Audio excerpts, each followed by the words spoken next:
Hello, dear listener.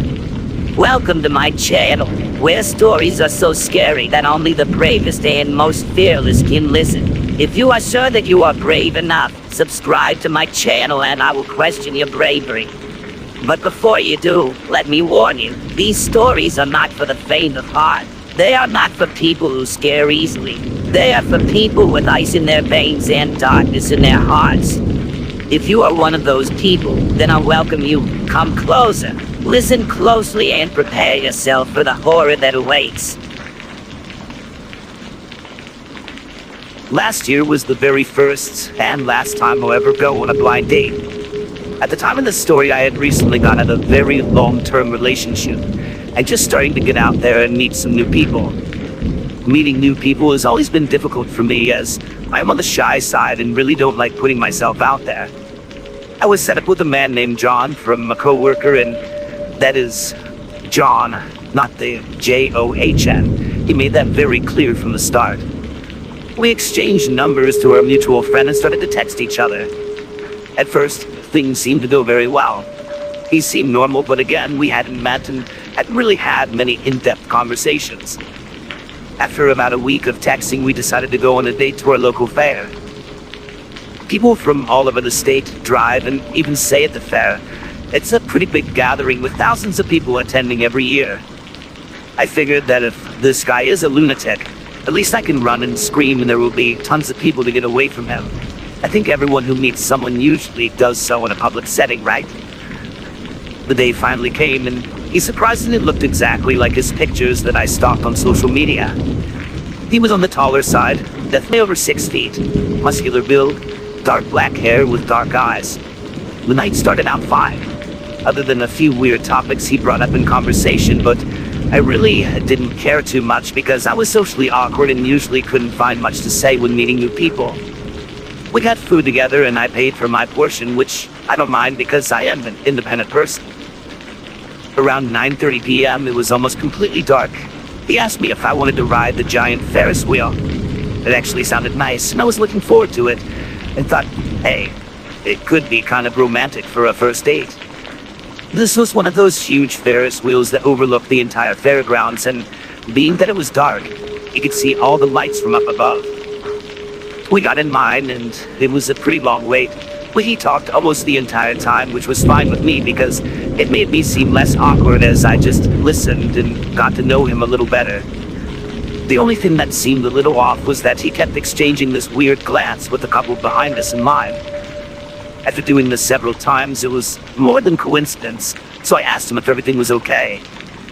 He leaned down to me and basically told me that he thought he may recognize the guy but wasn't too sure, but should probably avoid starting a thing. It seemed like a legit story, so I really didn't pay any more attention to the couple. That is, until we're about to board the Ferris wheel. As we got into the small shuttle, John sat next to me and the attendant let the other couple on with us. I thought that was kind of weird, and maybe you had to go in groups of 4 due to the long line. We started our ascension up the wheel, and for the first time all night, John was quiet. He was actually just staring down at his feet. But the worst part was the couple sitting across from us. They just sat there quietly staring daggers at me. I tried making conversation with John, but he just kind of shrugged me off and stared off the side of the shuttle. We finally made it to the top of the ride and we stopped briefly up there. My first emotion was awe because of the beautiful view, but when I turned back around to John, and that feeling of excitement turned quickly to fear. John was staring at me with a half-open smile, and his dark eyes looking down at me. I looked across from me, and the couple was doing the same thing. John started singing this strange song that I didn't recognize, and the couple joined in with him. He just kept singing the same line over and over again. Coming to get you. Coming to get you. And the most haunting melody you could ever imagine. Now I realize this may sound more weird than scary, but imagine yourself being stuck in the sky with 3 people you don't know, all of them staring at you and singing this weird song. I was not having any of this at all, So I did the only thing I could think of doing, and that was scream. Well, this was his mistake because the three other passengers decided to scream alongside of me and followed the screaming with laughter. So everyone around me probably figured we were goofing off at the top of the ride. Genuine panic ensued. I kept trying to just get some words out, but I was so uneasy, I couldn't even speak. Finally, I had the great idea to try and call one of my friends from the top of the Ferris wheel, and as I pulled out my phone, John snatched it right from my hands. Finally, I formed a complete sentence and said in my terrified voice, "John, what are you doing? You're scaring me."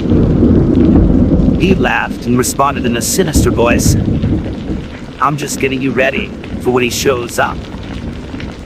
This strange and haunting sentence was followed by cheering and laughter from the couple across from me. I tried yelling to the ground, but there was so much noise from the fair music that my voice was being completely drowned out. Again, in unison, the group started to say, in almost a chant now, "He's coming to get you. He's coming to get you. Do not be afraid, for he is coming to get you." I started to cry and freak out. After only a few minutes, which seemed like forever, the ride started up again, and we made our descent to the bottom of the wheel. Once we got several feet from the bottom of the ride, paused again, but I didn't care. I jumped from the shuttle and was greeted with loads of gas from the people still alive. Instead of shouting for help, I just ran. It is easy to say what you would do in a situation like that, but my brain was saying to just get out of there and run. I ran all the way to the main entrance and alerted an officer at the door as to what had just happened. He did allow me to use a phone to call a friend to come and pick me up. Thankfully, she was there in just minutes, and I ran to her car. As I got into the car, I saw John, alongside the couple sitting on a bench near the main entrance. And even more terrifying was that they were with another person. A very tall figure dressed in dark brown, holding a cane. All I kept thinking about was what they kept saying on the ride about "he is coming." Was this the man that they were referring to this entire time? I got home and reported that he stole my phone and gave the cop all of John's information, but John seemed to vanish after that night. The number from his phone was deactivated. My phone was returned after it was found lost and found at the fair, and my friend who introduced us said that he too lost all contact with him. It was as if this John fell off the face of the earth. My friend apologized up and down for weeks that he had set me up with John and that I had that experience. He even started to question whether this was just all some sort of elaborate YouTube prank. I honestly, in many ways, kind of hoped that it was, even if it is wildly sadistic. It took months for me to get out there again and to try and go on another date. And unfortunately, this has given me a fear of getting to know new people, thinking that something like this could happen again.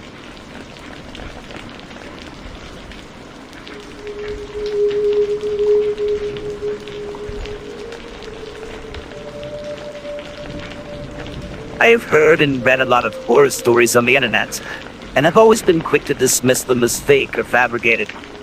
However, after the experience that I had, which I'm currently putting into writing, I can attest that when you hear these stories and you feel like they can never happen to you, and that the experiences are somewhat displaced from reality, they really do happen, and they do have lasting impacts on people's lives.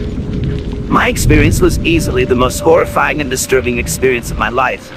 All the names in the story have been changed to keep identities and locations confidential. The night in question started like any other typical late summer evening. My hometown holds a pretty big fair to cap the end of the summertime festivities, and this year was no different. I attended the fair with my two best friends, Kevin and Jeff. Once arriving at the fairgrounds, we decided to meet up with my girlfriend Jamie and her two friends, Amanda and Jill. We were all having a blast and eating food, checking out the local items for sale at the tents, listening to music, and walking around just taking in the environment. For those of you that attend your local fairs, you know that something about them brings out some unique people. And shortly after arriving, we bumped into a particular patron who was very unique. It was a middle-aged man, dressed like a clown. His dirty and rugged clothes almost made him look homeless, but I just figured it was part of the clown getup. This peculiar-looking man had a red rubber nose and a clown wig on and shoes the size of a small boat. As we were walking, he came from behind us and grabbed my friend Kevin and asked for some spare change. It was harmless, honestly, but just startled our group as we didn't see him approaching. I think we gave him $5 to $10 and wished him a good evening and continued walking in the direction we were going. After creating a nice distance away from the clown, we decided to take a break from walking, grab a drink as it was pretty hot out. This was when I noticed a man in the distance. He was wearing a red mask, black hooded sweatshirt, jeans and work boots, and was carrying what appeared to be an axe or hatchet. It is important to note that at this point, we were on the midway of the fair, which contained tons of rides and games as far as you could see. So even though this man gave me pause, I was not real concerned because there were fun houses and haunted house exhibits all over the section of the fair. A few minutes later, we decided to do some rides so each one of us could break off into pairs. That's when I noticed the masked man again.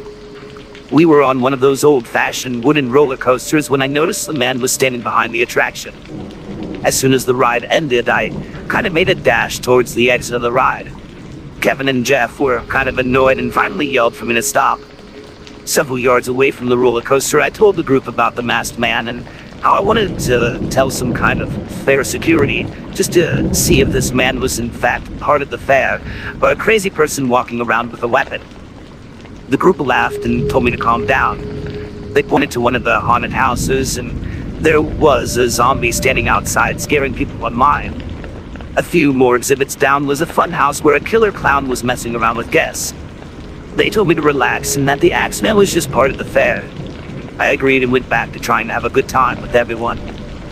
Toward the end of the night, we were getting ready to leave and head back to Jamie's house for some night swimming when Jeff wanted to get some ice cream. We agreed to stop on the way out while Kevin, Jeff, Amanda, and Joe waited in line. Me and Jamie set off to the side and just people watched until Jamie's face turned ghost white. Once I noticed her expression change, I turned and noticed the Axeman standing in the distance. I decided no more games and I ran after the man full speed ahead. I chased him through one of the animal tents, but due to the large amount of people, I lost him. I figured since he ran away that he must just be someone who worked for the fair and that was messing with us, right? A couple of hours later, we were at Jamie's sitting around the fire. It was just the six of us enjoying some conversation and laughs. Our bliss suddenly turned to panic when we heard shuffling through the forest that sits behind Jamie's house. We stopped talking and stared into the thick, dark trees. All we could hear was the crackling of the fire and the stillness of the night as we stared into the dark void. Then, out of the darkness, was the Axeman, and his red mask appeared. He ran full speed out of the trees with the same axe in hand. The expressionless red mask and the way his head was tilted is an image I'll never be able to get out of my head. This isn't happening. This can't be real, is all I could think of as the six of us sprinted away from the fire. Jamie's house was too far away, so we ran to the pool house, which is a small little room filled with all the pool toys and chlorine. And like every horror story cliche out there, Jamie truly lived in the middle of nowhere. Andy's cell phone was back inside with my clothes. I arrived at the pool house first and opened the door. I just about pushed everyone in and made my way in last, and as I tried to shut the door, the man threw down his axe and sliced the top of my arm. Grimacing in pain, listening to screaming behind me as I was able to grab the door and shut it and lock it, the man beat on the door either with his hand or the handle of the axe. We screamed and cried, and by some stroke of luck, Jamie had a landline phone in the small little pool house and dialed 911. The Axeman must have heard the conversation because he immediately stopped trying to break down the door.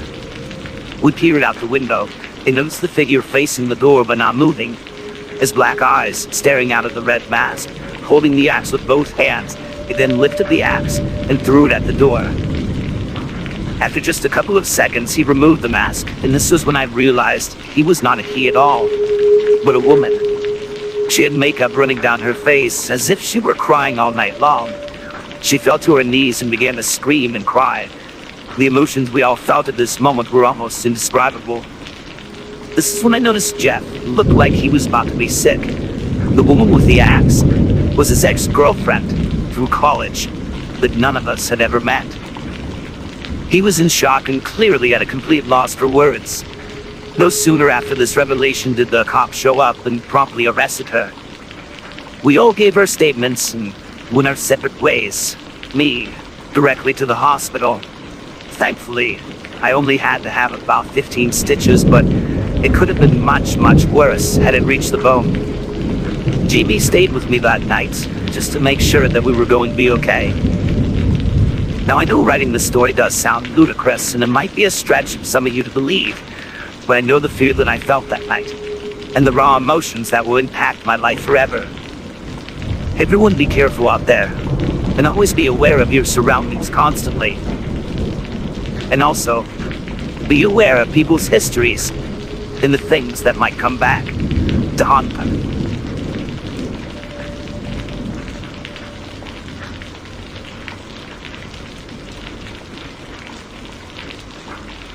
So this story is a bit unsettling and weird. A little different than stories that are usually posted here. The events of this night I didn't really consider scary until years later when I really reflected on what truly happened. I'm 30 years old now, but was only 15 during the events of the story. The evening started fairly normal. A bunch of my friends and I just wanted to hang out, thinking we were cool because we were at the state fair without any adults. It was a group of about 10 of us, if I remember correctly. We decided to post up toward the back of the fairgrounds where all the rides were. We were all just talking, telling jokes, and trying to impress the girls that would occasionally walk by. During our time hanging out in the back, we were approached by a very strange-looking person. He was an average height, a little thick in the belly, was like a beer belly, bald, but was sporting some hair on the sides. He approached us with great confidence and said in a stern voice, "You guys waiting for the ship as well?" Thinking this was more comical than scary, we kind of just laughed and responded with, "The ship? What are you talking about?" The man smiled and flashed his chipped teeth, and again, in his confident voice said, "Yeah, the ship from space. Are you guys here to board as well?" Well, being kids, we just thought this was a joke. We laughed hysterically and just thought that this guy had a lot to drink or something along those lines. After we had finished basically laughing in this guy's face, I finally responded to him saying, "Where's this ship going?" He responded confidently, "The Andromeda Galaxy, of course." That was the last straw for us. We were just about hunched over in pain as we were laughing so hard. Well, the man finally realized we were laughing at him, and he changed his tone real quick. The confidence in his voice became faint, and the man said, "Go ahead, laugh at me. When they come, you'll see." We responded by basically saying whatever and stepping away from this crazy guy. At this point, he started to follow us and was now irate, chasing us and was yelling about the aliens. Finally, after a few minutes of this and lots of stares from the people at the fair, I turned around and said in my blunt 15-year-old voice, "Dude, leave us alone. We don't want any part of your ship or aliens, man." Still treating this a joke, but more annoyed and creeped out than anything else, we just kept walking. The man finally yelled, "Stop." We all turned and looked at the creepy UFO man, and he said almost in tears now, "I've seen you in my dreams. You've been on the ship with me, and they chose us." Officially creeped out, I pushed the guy away. He surprisingly went backwards quickly like he weighed nothing. After that, he just started laughing. And with all the commotion, we noticed many fairgoers forming a circle around us to make sure there wasn't an issue escalating. The crazy man started pacing around the circle of people that formed and started to ask everyone in almost a desperate voice now, "Are any of you going up? They'll be here soon. We need to get ready." The poor guy was met with tons of laughter. I started to feel bad for him. It seemed like this person was really suffering from some sort of crazed delusion. While the man was interrogating the other fairgoers, we used the opportunity to make our way to the main entrance. Honestly, we were just done with the guy and done with the night. It was starting to get concerning, and we really didn't want any trouble or to have something happen that would need our parents to get involved. Once we got to the main entrance, we took a shuttle back to the parking lot where my mom was picking me up along with 3 of my friends. We got to the lot. She was not there yet, so we just waited by the entrance to the lot until my mom got there. Right on cue, directly across from the lot, which is essentially a heavily wooded area, we saw the same guy just standing there, staring at us. We didn't say or do anything to provoke him this time. We just watched and waited anxiously for my mom. As we stood there, we noticed that the man just kept pointing up at the sky. He didn't look like he was saying anything, but we wouldn't have been able to hear him if he was anyways. Maybe he was at least 100 yards away. In the distance, we finally saw my mom driving in our green Windstar van. As we approached the doors of the van, we noticed the man was now somewhat rapidly approaching us. Not running, but walking briskly, I would say. We started to move fast, not really knowing if this guy was dangerous or not. And as I got into the passenger side, the man waved from the side of the road, and I just barely heard him say, "I'll see you up there," as he smiled awkwardly at the van. It was not until years later when I was telling this story that I realized just how disturbing it really was. We had no idea if this guy could have caused us harm, if he was insane, or if by some crazy chance there was some truth to his crazy delusion. I often used to wonder what happened to that guy, as I never saw him again. I still attend the fair every year, and honestly, I will always go back to that spot at the back of the grounds to see if the strange man ever does come back. Either way, it was a very strange and interesting story I really wanted to share, and it just makes you wonder what goes on in other people's minds and what their true intentions.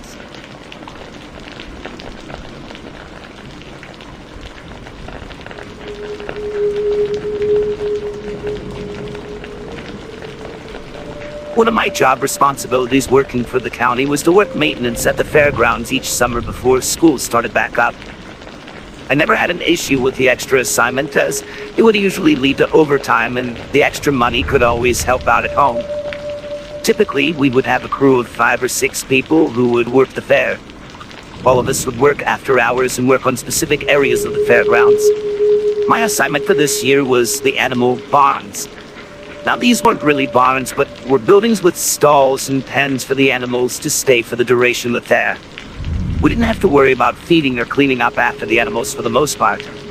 We would more do maintenance and cleaning on the building and its public areas. If there were a small issue with water flow or other facilities, we were usually able to take care of it. But our main job was making sure that everything was cleaned and sanitized overnight and in working order for the next morning. I was never a huge fan of working the section with all the animals. The buildings usually smelled, and it was really creepy walking around with dozens of animals in the middle of the night. I would much rather have been assigned to the food areas or even the midway. The midway was pretty much trash duty. Anyways, one night when I was working on the water pressure inside one of the water fountains, I heard a lot of noise coming from the building that held most of the cows. I made my way there pretty quickly to make sure it wasn't something that I had done that was disturbing the animals. When I got there, they were all mooing and moving their heads left and right like they were trying to get out or at least make an aggressive move. The sound was nothing I had ever experienced before. They were mooing over each other and sometimes in unison. It honestly sounded like wolves or huskies or Akitas when they howl over one another when they're together. I had no idea what to do, so I just made my way around the building looking for anything out of the normal or something that could be disturbing the cows. I didn't notice anything, and after 5 to 10 minutes, the cows seemed to have settled down, and things seemed to or be getting back to normal. I figured that probably another animal may have wandered into the building and scooped the cows or something along those lines. I have no idea. I'm not a farmer, and for all I know, maybe that was normal. Things were normal the next few nights with no strange occurrences. Then on Sunday night, as I was getting ready to finish my shift for the night, I heard noise coming from the same building once again. I headed over there to see what was going on, and it was the same thing, mooing and moving their heads side to side. But this time I felt like I smelled something burning. I started to freak out because I didn't want the animals to be in any danger. I moved quickly around the building to see if I could find the cause of the smell. Eventually I made my way to the ladder that led to the second floor. This floor was only used for storage and really shouldn't have anything up there that could cause a fire. When I got up there, I found the cause of the smell. There were 6 candles, 5 of which were not lit, and one that was lit and slightly torching the wooden floor. There wasn't much smoke at all, but the smell was very pungent. The candles must have been burning for some time because there was a good amount of wax on the floor. I grabbed my phone to turn my flashlight on to try and see if there was any damage and to make sure the fire had been contained to just this one candle. To my bewilderment, there wasn't only candles up there, but there were 3 leather-bound books. I started to freak out a little and shone my phone around to make sure no one was hiding up there. There wasn't a sign of anyone there, but the window on that floor was slightly open and kind of blowing back and forth in the wind. I approached the window but didn't see anything or anyone outside. I went back to the candle area and decided to open the books to see what the stuff was. All 3 books looked like a vintage book you'd find for like $500 in your local bookstore. All had blank pages. Not one single page in each book. Completely blank. I thoroughly freaked out at this point and went back downstairs and called my manager to let him know what happened, and he sent everyone that was still on the premises over to the building to double check that there wasn't a sign of a trespasser and that there wasn't anything that would put the animal's safety at risk, such as another fire.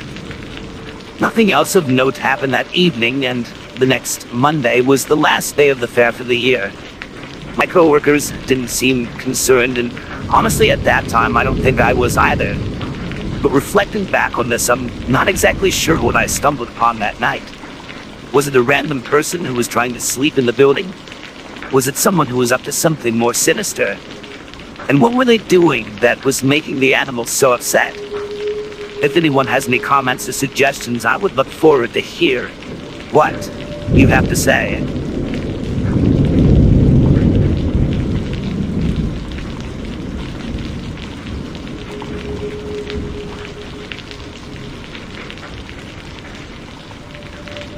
Last year, after a blissful first year of living in a new apartment, all on my own for the first time, a man moved in next door that I will never forget. The layout of the apartment is crucial to understanding this incident, so I made a little diagram. Floor plan taken from the closest thing I could find online and edited. The most important part is that my balcony and his balcony are only partially separated by a wall, and there is a solid 2-foot gap in which you can easily walk from one to the other. For context, I previously had a very lonely woman living next door for the entire first year I lived there who never crossed this balcony threshold without being explicitly invited. I only throw this in there so you can understand I wasn't previously concerned about someone infiltrating my space. The first time I met this new neighbor, he was unloading groceries from his massive truck into the assigned parking spot next to mine. As I was driving up, he and a girl I assumed to be his girlfriend were unloading boxes from Costco. I noticed them speaking, and as soon as I was out of the car, they went silent. I nodded to them, proceeded to the elevator, and the guy ran up behind me, threw some boxes down, and begged me to wait. No problem, I'm a good neighbor. While in the elevator, the girlfriend refused to make eye contact or speak to me.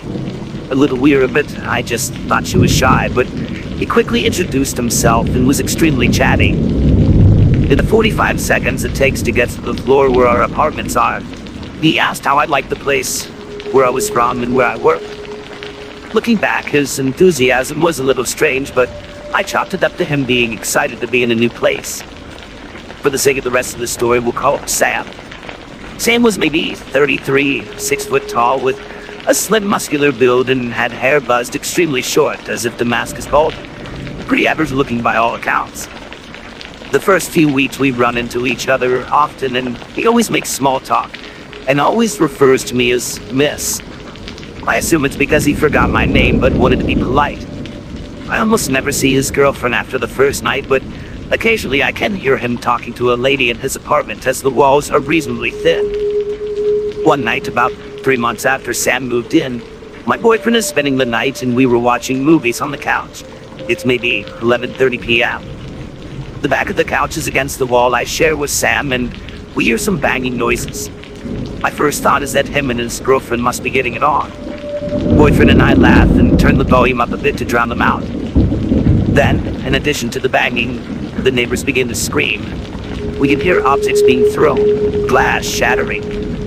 The words are muffled, but there is distinctively anger and crying going on. My boyfriend, gem that he is, steps onto the semi-shared balcony and, in his loudest voice, yells over, without crossing onto Sam's balcony, "Everything okay in there?" The girl opens the sliding door on Sam's side a minute or two later and says, "Sorry about that." So, we leave it alone. I'm concerned, but we have no idea what actually happened and decide to go to bed. Big mistake, I know. I wake up around 3 a.m. to more screaming, but my boyfriend refuses to wake up, and I'm not about to take my 5-foot self to break up whatever is going on at 3 a.m. I considered calling the police, but was so drowsy I convinced myself I dreamed it. I deeply regret that decision. The next morning I woke up to some terrible personal news. An entirely unrelated death of a friend, and pretty much put the events of that night on the back burner. I didn't forget, but it also wasn't on my mind. Fast forward about 2 weeks. It's a warm day and I'm outside reading a book in a row, bra and shorts. I'm gonna carry the faces away from Sam's apartment so I can't see his side from where I am. I'm deep in my book when suddenly I get tapped on the shoulder. Sam is standing behind me and asks if we can talk for a second. This man has already crossed an albeit invisible line by coming on my side of the balcony, but I also can't get to my door without physically moving him aside, so I asked him what's going on.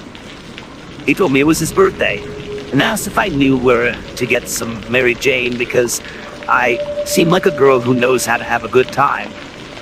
As we live in a state where that stuff is legal, I told him that I'm sure Google would provide the best dispensary in the area, but I personally didn't have any.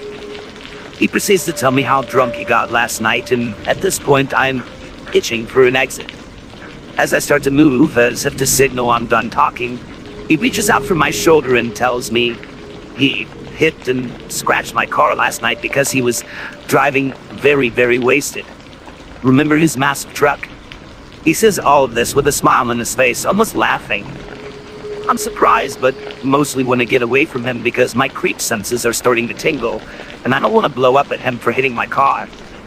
He says he'll send me his insurance info if I give him my number, and thankfully I knew that would be a bad call.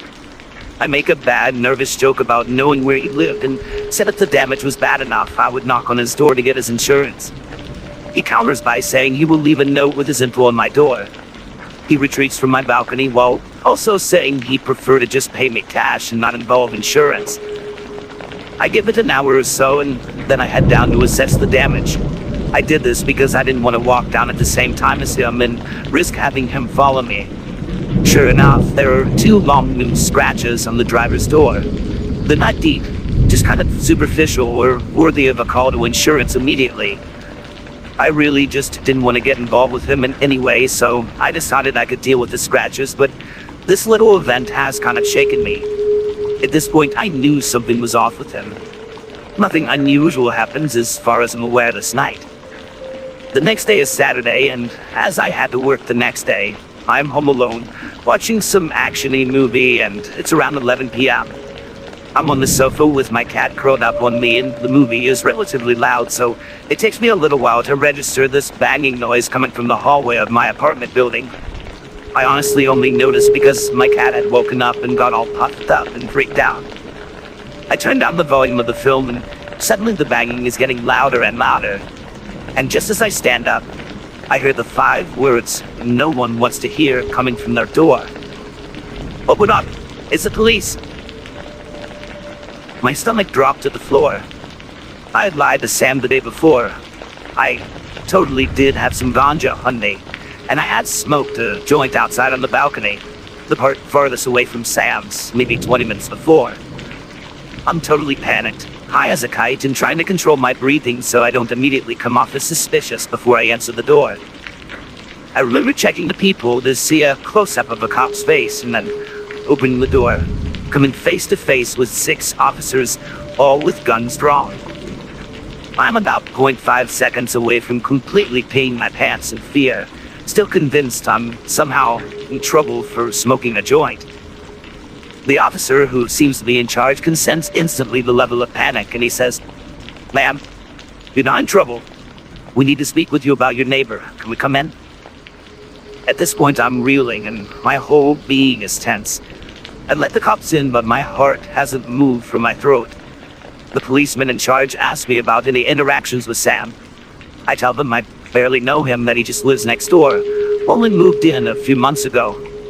I ask why they needed to be in my apartment. I'm scared, but also I don't typically get along with cops, and I had the right to know why 6 of them practically waved their guns in my face. The lead officer proceeds to tell me that Sam is a bad guy. He apparently beat his girlfriend so badly the night prior that she's now in the ICU for her injuries. They also told me Sam had a gun and had barricaded himself in the apartment next to mine. They said they had spoken to my building manager and knew my place had access to his balcony and they needed to use it. Then they asked me to go into the bedroom and lock the doors and turn the lights off. The next 30 to 45 minutes was complete torture. In my panic, I left my cell phone on my kitchen counter and had to sit in my room just listening to the commotion. No shots were ever fired, but there was a lot of yelling and what sounded like things being thrown.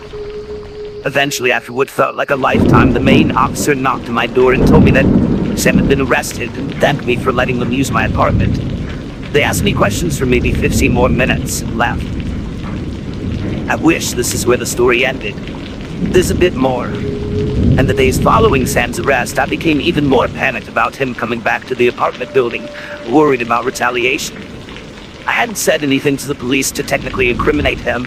I had proof of nothing except his word that he was the one who scratched my car, but I did tell them about the night my boyfriend and I heard them fight.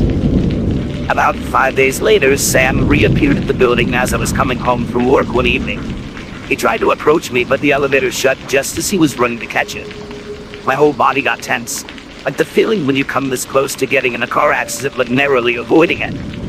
I stayed off my balcony entirely from this point and always kept the curtains closed. We didn't speak or really see each other at all for another few weeks, and then had our final interaction. Sam stopped me in the parking lot one night, running after me as I was about to get on the elevator. He begged me to tell him why I let the cops in that night. I told him the honest truth, that I was stoned, didn't know what to do, and had a bad history with cops. This is all true, and again, I was concerned about him trying to retaliate. He then got pretty upset and kept trying to repeat the question, obviously wanting a different answer. When I couldn't give him one, he then offered me $3,000 to testify as a character witness on his behalf, because I knew him and knew how he really treated women. I was speechless and very freaked out. He told me his hearing was the next Thursday morning and he asked if I could show up. I was like a deer frozen in headlights for a moment and then somehow got out of there after mumbling a string of words that were most likely incoherent. The Wednesday night before this trial, I came home from work and my cat was acting kind of weird. Like something had just spooked her and her tail was all puffed out. I kind of shook it off, but I noticed through the curtains that there was something taped to the outside of my sliding glass door. Apparently Sam had left a post-it with his phone number and name, and underneath, "I'm counting on you." Needless to say, I never showed up. I took a photo of the post-it, grabbed my cat, locked all of my doors, and stayed at my mom's house for about 5 days after that happened. I did phone the police to let them know that he had been on my balcony again, but they never followed up with anything. Eventually, my boyfriend came and went back to my place together. Everything was as it should have been.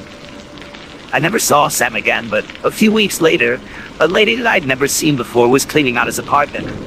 Maybe a month after that, new people moved in, and things have been normal ever since.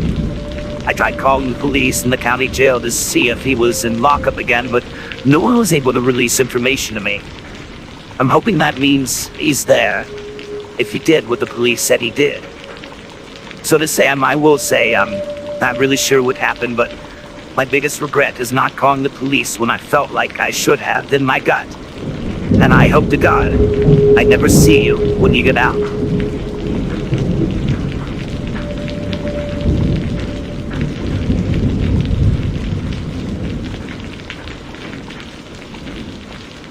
This occurred in 2017. Due to a multitude of factors, including a recent death of a close friend, I was unbearably depressed at this time in my life. For that reason, my family flew across the country to visit me in LA, where I lived. We thought it would be nice to visit Catalina Island. When we arrived, it became apparent to us that it was the off-season. It was late November, the weather was cold, and as a result, the island was nearly empty besides locals and a few straggling tourists such as ourselves.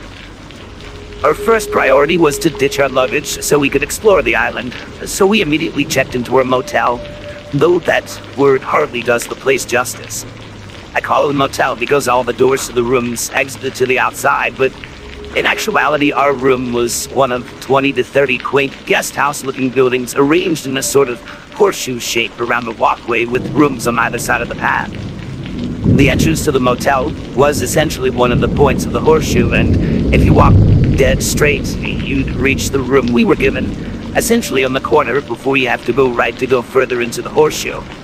So from our room, one path led back to the street, the other further into the secluded maze of rooms. Stay with me. After a day of exploring and having just finished dinner, it was time for the cold, dark walk back to the room. Catalina Island is a decent distance from the mainland, and let me just say, it gets dark.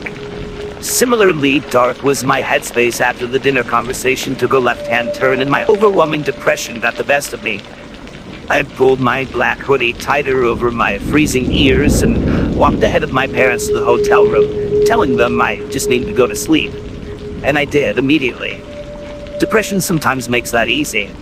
I was already losing consciousness as they entered after me, drifting off without so much as a good night. I then woke up to my mom saying my name, a harsh whisper. The room had two beds, my parents' bed closer to the door and mine further in the room. My mom's voice cut through the silence again.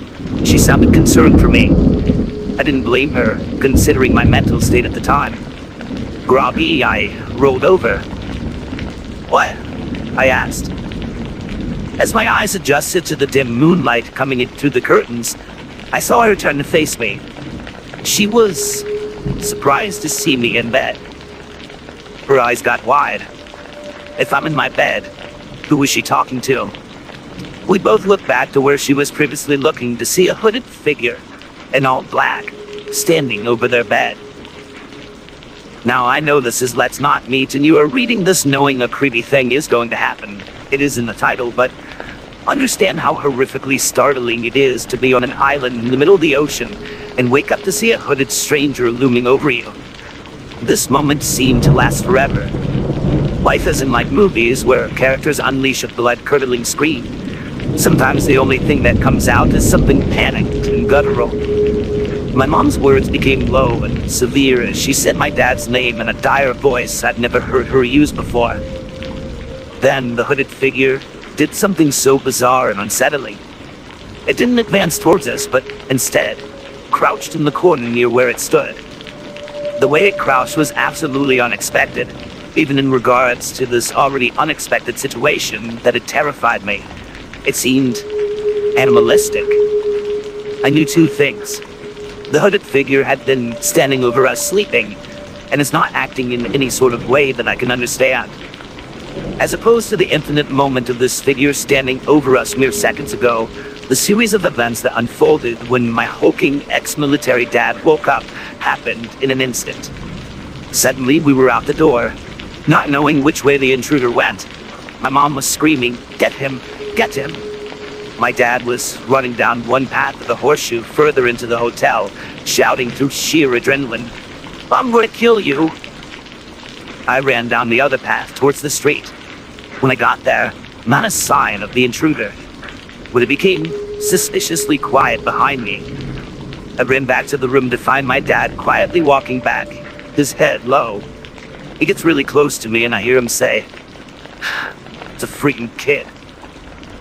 And the explanation was, some young teen, tall and lanky as I'm in my 20s, wearing all black, including a black hoodie, went into the wrong room, our room, the one time my parents just so happened to forget to lock the door.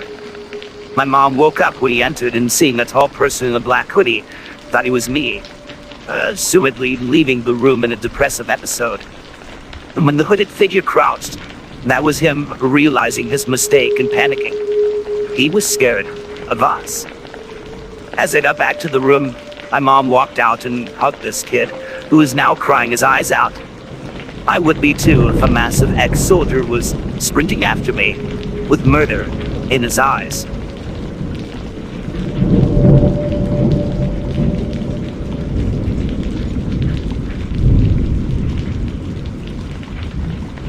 This happened to one of my best friends and I back in 2017, and I feel like it's worth sharing.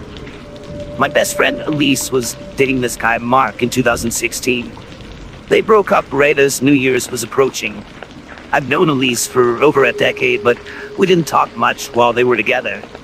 I ran into them once at a local coffee shop, hugged her and was chatting away while Mark stared at me in disgust, as if Elise wasn't allowed to talk to her friends. At the time, I thought nothing of it, assuming he was just antisocial. I had no idea he would go on to ruin an entire year of my life. It's really fuzzy as to how Mark got in contact with me specifically. I believe Elise posted about her breakup and I offered my support publicly, so he targeted me. It began on New Year's Eve. He started messaging me on Instagram over and over again, threatening me, and I was having a get-together with my then boyfriend, two of my now ex-best friends and my now ex-best friend's boyfriend. I remember seeing my notification blowing up and ignoring it. Everyone else seemed more concerned than I was. I brushed it off until late the next day. I checked my phone and I had dozens of DMs from Mark, as well as a few public posts that he tagged Elise and I in, calling us every name in the book and claiming I was the reason they broke up. I answered his DMs, asking why he was targeting me. This was the biggest mistake I'd ever made. After some angry messages from him, he blocked me and I thought it was over. I also had some missed calls from Elise, so I finally contacted her and asked what was going on. She frantically told me that Mark was a dangerous man and that he's been tormenting her since the day they became a couple. He would throw her around his apartment, leaving awful bruises that she sent me photos of. He would threaten to end his own life if she left him, and he even threw a hissy fit at a tattoo shop because they wouldn't tattoo Elise's first and middle name over his eyebrow. He got Crybaby instead. Fitting. Elise also informed me that Mark had went to jail before meeting her for domestic abuse. He stabbed his ex-girlfriend in the leg and was only behind bars for a month before his dad bailed him out. With this new information, I was terrified. Elise told me where he lived, and it was directly behind the coffee shop I had mentioned earlier. I frequented that building and that part of town in general, and that'll come into play later. I eventually calmed myself down and forgot about him, until he got my phone number. I still don't know how he got it, but I woke up to 30+ messages from him one day and was horrified. His messages included threats to end his own life if I didn't help him and Elise get back together, threatening to kill me, cries for help, him blocking my number and then unblocking it just to start the cycle all over again. I, being very naive and not wanting to be held responsible if he actually did end his own life, did not block him. I asked him to leave me alone and if he wanted a number to a hotline where he could get some help, and he pretended to calm down for a bit. I gave him the number after many messages from him saying how much he missed Elise but also wanted to kill her. I told her immediately and pushed her to go to the police. She didn't. It conditioned her to believe that she would get in trouble if she reported him. And this went on for months. I usually didn't respond, and when I did, he seemed to chill out for a bit. I'm skipping ahead to a particular night where Elise and I were hanging out at my house. We were chatting away when my phone started to light up. I ignored it and kept talking because I didn't want to be rude. Elise speak to my phone and said, "It's Mark. Look." Sure enough, Mark was bombing my phones with threats to slit his own throat because he knew Elise was at my house, calling us both terrible names and claiming it would be our fault if he died that night. I didn't answer, but what came next is something that still haunts me to this day. He sent a video. Being curious, I clicked it, Elise watching over my shoulder. The video was of Mark's arm, a huge gash going down the middle. He was fake crying in the background saying, "You made me do this. I hate you both." He clenched his fist over and over again to make more blood gush out. Elise and I were so in shock that we watched the entire 50-second clip despite how disturbing it was. I immediately called our local police station. Elise gave them his address, and an officer came to my house to view the video and take down some notes. While we waited for the police to arrive, Mark posted the gruesome video to his Instagram and unblocked Elise and I just to tag us in it, claiming we told him to do it. Being a conventionally attractive guy with an e-boy aesthetic, the girls that swooned over him commented some pretty harsh things about us and kissed his butt like crazy. He was admitted to the hospital that night, and I wish they kept him. The harassment continued the second he got out. Time traveling a little more now to a few months later, Mark hadn't let up and Elise and I were still very close. We had a friend, Kayla, visiting from across the country. She also had a run-in online with Mark and hated him, but wasn't afraid of him. She was always carrying more than one weapon, some pepper spray, and she knew how to fight, so she suggested we go take a walk in the part of town that he lived in. She wanted to visit that coffee shop, see some of our small businesses, and then grab dinner at a pizzeria. Elise and I reluctantly agreed. We parked in front of the coffee shop, grabbed some drinks, and started walking down the road. Within about 5 minutes, Mark drove by on his motorcycle. Elise and Caleb were immersed in conversation as I trailed behind. I looked up and made eye contact with Mark. Elise and Kayla noticed him as he was speeding off. Kayla assured us that he wouldn't get anywhere near us with her around, so he kept walking. Mark began circling the block we were walking on with his bike. As we crossed the next block, he switched that block and circled it too. On the third block was the pizza place. The walls are all glass, all see-through of course. We went in and were seated in the corner right next to the glass.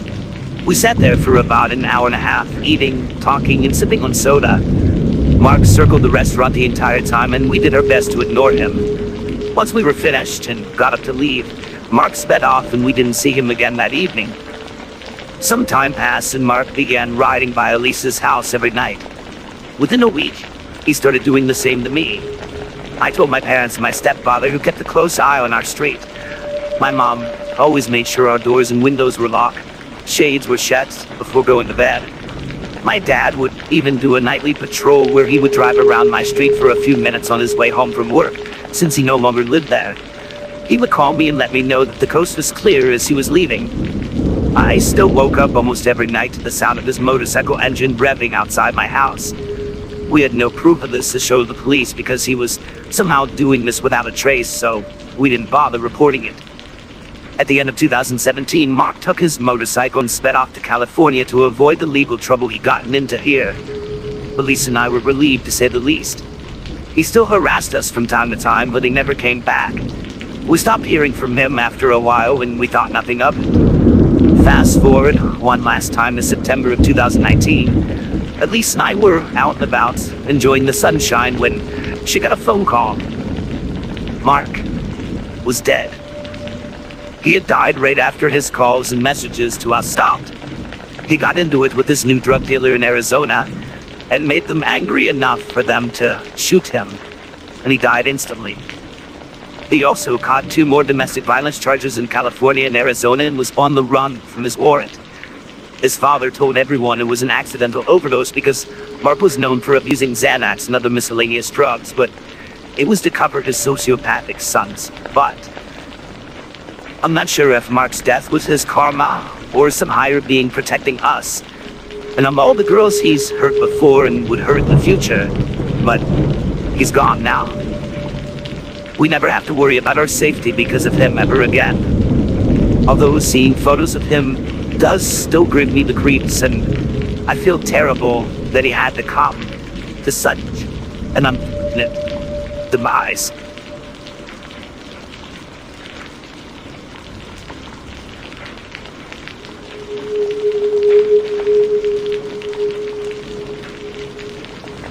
When I was around 6, my parents divorced and my dad was soon given full custody as my mom was an alcoholic and had racked up a few DUIs and such.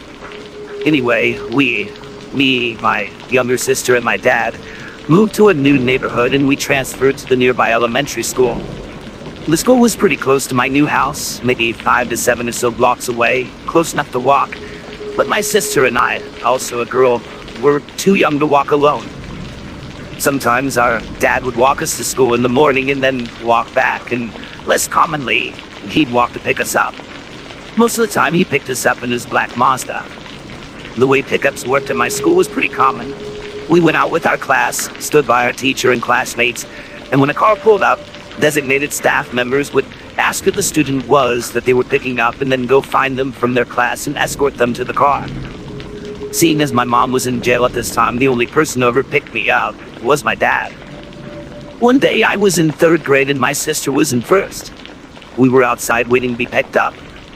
After being outside for only a few minutes, my little sister came over to me and said someone who wasn't our dad was in the car to pick us up and said both of our names and they'd found her first. She said he'd smiled at her and told her our dad had told him to pick us up that afternoon, which she said she wanted to find me first before she got in the car since she didn't recognize him. And thank God she did that. Our dad had always told us not to talk to strangers, so I grabbed my teacher and told her what had happened. She got really alarmed, this scared look on her face, and told us to stay where we were while she told another teacher or something. Our dad arrived to pick us up a few minutes later and we got home safely. We told him about it and we all had a long talk about safety protocol. They asked my sister to describe the man and the car, and he called the police and gave them the best description he could. Although my sister was very young and wasn't very focused on important details like that. A few weeks later it happened again, but this time he said my name. My dad had given the school the same info he'd given the police, but presumably he had multiple vehicles because my sister said he'd been in a red car and this one was black, similar to my dad's. I saw the black car and ran up to it, but luckily I caught a glimpse of the face before I opened the door and hopped in. He was a middle-aged man, really pale, with a really angular face. We made eye contact and his mouth was smiling, but his eyes looked really wrong to me, squinty and almost angry. I turned back towards the carpool assistant who delivered me to the car to alert her, but by the time I did, the car was gone, and I couldn't give many details. My dad contacted the police again, but without a license plate, they weren't able to do much. The last time I saw him wasn't until months later, near the end of elementary school. I was walking home with a big group of kids that lived in my neighborhood, and he drove by us and slowed the car down to try and talk to us. I recognized his face immediately and alerted the other kids to run. Luckily, we were only about 3 houses down from where one of my friends lived, and we all piled into her house, concerning her parents significantly as we explained the situation. I never saw him again after that. My dad started dating my now stepmom, and we moved to her neighborhood and switched schools shortly after. I still think about him occasionally, though. His face was actually in my dream a few nights ago, which reminded me to write down my experience. To this day, I'm in my 20s now. I don't know how he knew our names, how he knew anything about us, really. Very scary to think about what would have happened to my tiny little sister if she'd gotten in the car with that man, and what might have happened to me if I had.